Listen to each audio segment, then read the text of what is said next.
안녕하세요. 말씀과 함께 기도 오늘 109일차 창세기 6장부터 8장까지 우리 말씀 가이드 시작하도록 하겠습니다. 자, 6장 말씀 보겠습니다. 첫 번째 주제는 죄의 확산입니다.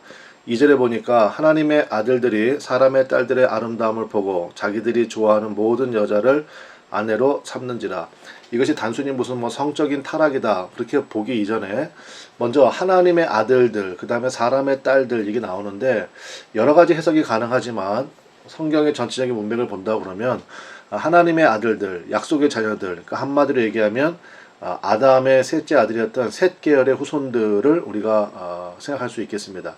그러면 사람의 딸들은 뭐겠습니까? 당연히 반대편에 있던 가인 계열의 후손들을 의미할 것입니다. 그리고 여기 말씀을 보면 보고 좋아하고 삼는지라 이 말씀이 창세기 3장 6절에 인류 최초의 타락 과정인 그 선악을 알게 하는 나무를 본즉 보암직도 하고 먹은지라. 그러니까 똑같은 구조와 단어로 구성이 되어 있다라는 것을 볼 수가 있습니다. 그러니까 언제나 타락의 과정은 그렇습니다. 그래서 여러분 우리들의 시선이 중요합니다. 오늘도 말씀을 바라보는 여러분과 세상을 바라보는 분들과의 차이는 이것이 하루, 이틀, 일주일, 한 달, 두 달 이렇게 쌓이다 보면 그 차이는 어마어마할 것입니다. 그래서 예수 믿는 사람은요 무엇보다도 시선이 복을 받아야 됩니다. 그러니까 2절 말씀을 통해서 우리가 알 수 있는 게 뭡니까? 예배자와 불신자가 자기들이 원하는 대로 섞여 있는 그런 모습을 볼 수가 있습니다. 그러면 어떤 일이 벌어지겠습니까? 당연히 죄의 확산이 나타나게 된다는 것입니다. 반면에 이제 곧 살펴보겠지만 노아와 그의 아들들은요 부인이 하나씩입니다. 이게 성경이 일부 다처제가 아니라 일부 일처제를 주장한다 그런 차원이 아니잖아요. 여기 나오는 2절에 나오는 이 사람들은 모든 여자를 아내로 삼는다 이 말씀이 나오죠. 그러니까 마치 사사기에 있는 말씀이 있죠. 마치 자기 속인에 오른 대로 살았던 그 영적 암흑기인 사사 시대의 예고편을 보는 듯한 그런 말씀이 우리 2절에 있습니다.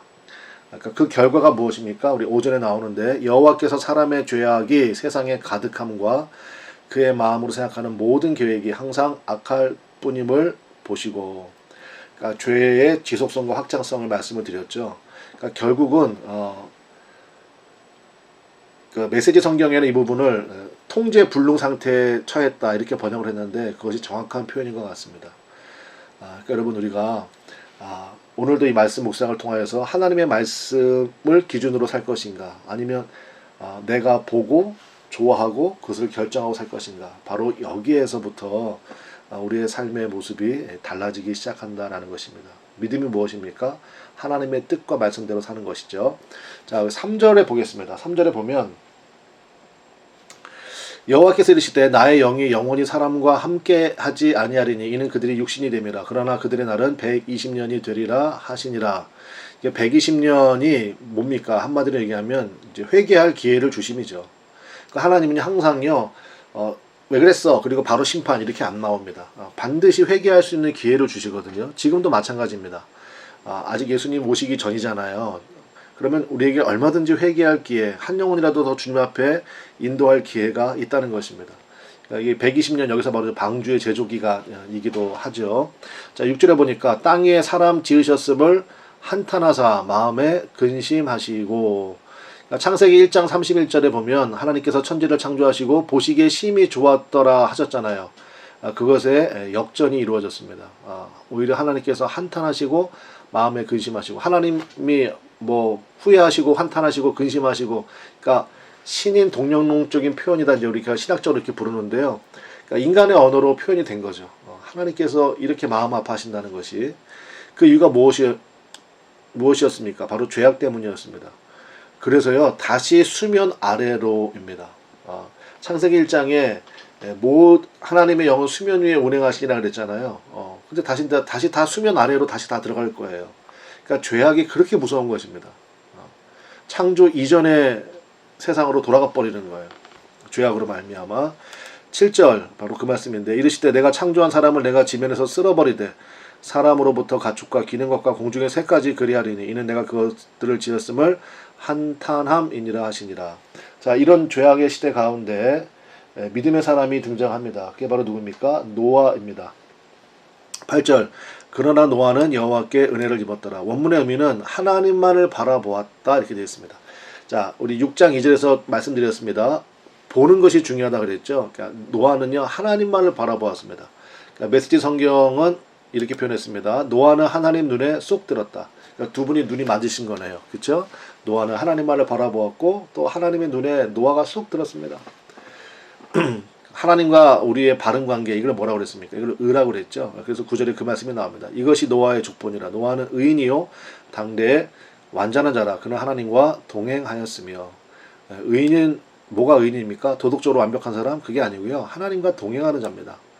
하나님과 동행하는 자가 의인이고 그것이 완전한 자. 히브리어로 타밈이라고 부르는데 흠이 없음이라는 뜻입니다. 그래서 하나님이 가장 기뻐하시는 삶의 모습일 텐데 이것을 위한 첫 시작이 뭐라고 말씀드렸습니까? 하나님만을 바라보는 것. 우리 찬송에도 그런 거 있죠. 주만 바라볼지라. 그게 바로 이 얘기입니다. 22절 노아가 그와 같이 하여 하나님이 자기에게 명하신 대로 다 준행하였더라. 6장 2절에 자기들이 좋아하는 대로 살았던 사람들과 완전히 대비되는 거죠. 그러니까 하나님과 동행하는 자의 특징은 뭡니까? 완전한 순종의 모습이라는 것입니다. 자, 그리고 이제 방주를 지라고 하시는데 방주의 특징이 나오는데 방주는요 무엇보다도 심판이 목적이 아니라 구원이 목적이라는 사실을 우리가 반드시 기억해야 됩니다. 그러니까 하나님께서 기회를 주시잖아요. 노아가 그 큰 배를 좀 이따 이제 그 사이즈에 대해서 잠깐 말씀드리겠습니다만은 바닷가에도 아니고 산에다가 짓는데 물론 이제 나무를 구하기 쉬우니까 산에다 지었겠죠.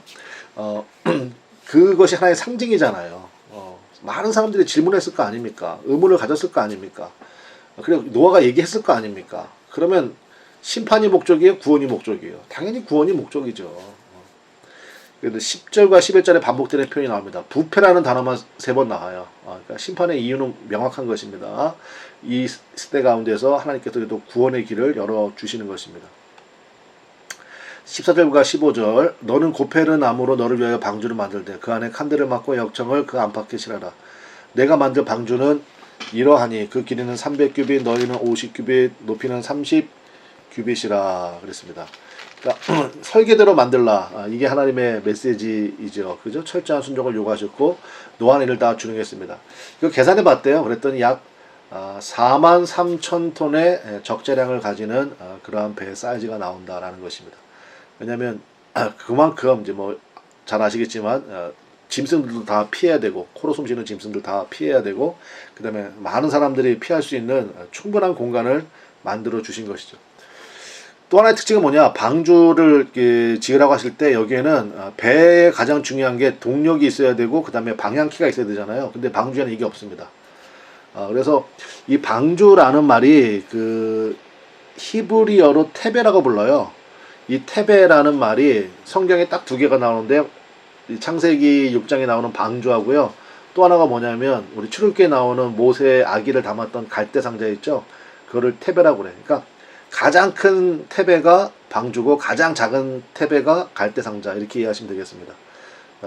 다 특징이 뭡니까? 그냥 떠 있기만 하는 거예요. 하나님 말씀만 믿고요. 그냥 떠 있기만 하면 모세가 들어있는 갈대 상자는 바로의 공주의 품에 들어가서 이제 모세가 잘할 수 있도록 하고 방주도 이제 하나님이 인도하시는 거죠. 그래서 여러분 기억하십시오. 성도의 모습이 여러분 우리가 어떤 모습이어야 되느냐, 자체 동력이 아닙니다. 방향도 자기가 정하는 거 아니에요. 그냥 말씀대로 떠 있기만 하면 됩니다. 그러면 하나님이 이끌어 가신다. 우리에게 큰 위로가 되는 말씀이 아닐 수가 없겠습니다. 자, 7장으로 들어가겠습니다. 7장에 들어가시면 자, 방주는 교회다. 뭐 많이 들어보셨죠? 그러니까 들어갈 자격이 없는데 들어가게 하시는 겁니다. 그리고 들어가면 사는 거예요. 그러니까 성경이 창세기부터 사실은 하나님의 구원 역사라고 그랬잖아요. 방주를 통해서 보여주고 그 다음에 출애굽기 가면은 우리 유월절 어린 양, 그러니까 피만 바르고 있으면 그 집에 아무런 사망의 역사가 없는 것 똑같습니다. 거기에 나쁜 사람도 있었겠죠, 그죠? 자격이 없는 사람도 있었겠죠. 근데 믿음으로 들어갔잖아요. 그러니까 들어가면 사는 거예요. 2절 너는 모든 정결한 짐승은 암수 7씩 부정한 것은 암수 2씩을 내게로 데려오며. 자, 정결하다 부정하다 이것은 사실은 이제 모세 이후의 이야기인데 율법 이후의 이야기잖아요. 근데 방주에 들어간 정결한 짐승과 부정한 짐승이 다 들어갔는데 그러면 여러분 어느 쪽이 더 행복했을까요? 정결한 짐승은 나름대로 나는 자격이 있지 이렇게 생각했을 거 아니에요. 근데 부정한 짐승은 나는 자격이 없는데 이게 은혜죠. 그러니까 사실은 이걸 통하여서 우리에게도 똑같은 메시지를 주는 것입니다. 우리가 자격이 있습니까? 자격이 없죠. 우리는 부정한 짐승에 속한다라는 것입니다. 그러니까 원인이 나에게 없는데 주님께서 들어가게 해주셨다. 예수님의 십자가를 붙들게 하셨다. 그게 은혜죠. 여기서 눈물이 펑펑 나와야 되는데, 그죠? 기도하면서 여러분 그런 묵상의 은혜가 있기를 바랍니다. 예를 하나 들어보겠습니다. 아브라함의 가문을 보십시오. 진짜 아침마다 하는 막장 드라마의 원조격이 다 저는 여기에 있다고 생각합니다. 그래서 저는 아침에 그 드라마 안 봐요. 차라리 성경을 보지. 성경이 훨씬 더 막장입니다. 예를 들어서 그 야곱의 장남인 르우벤은 서모와 관계를 맺죠. 유다는 며느리와 관계를 맺죠. 형제끼리 인신매매하죠. 아주 그냥 버라이어티하죠. 그러니까 이 말씀들을 통하여서 뭐 이런 사람들이 당했나 이게 아니라 원인은 우리에게 없구나. 하나님의 은혜로 사는 거구나. 라는 것을 다시 한번 고백하게 하시는 것입니다. 자, 방주 안에 있는 노아의 가족과 짐승들 잠깐 좀 우리 말씀을 보겠습니다. 첫 번째로 7일 전에 홍수가 예고됐습니다. 항상 하나님께서 기회를 주신다 말씀드렸죠. 노아 일행이 방주에 들어갔는데 7장 4절과 7절 말씀에 보면 나와요.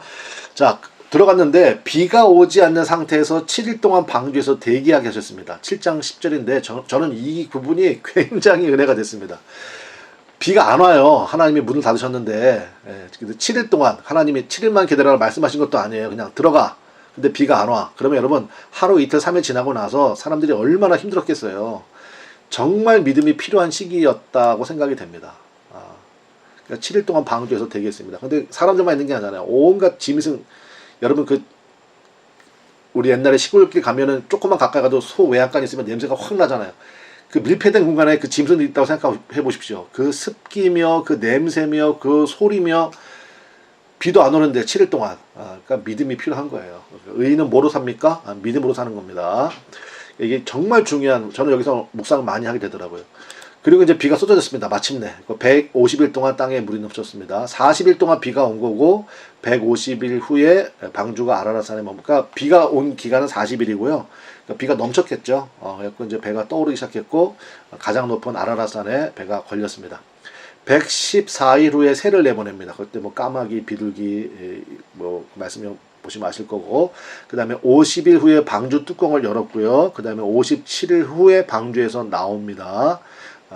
그래서 총 방주에서 보낸 시간은요 1년 17일입니다.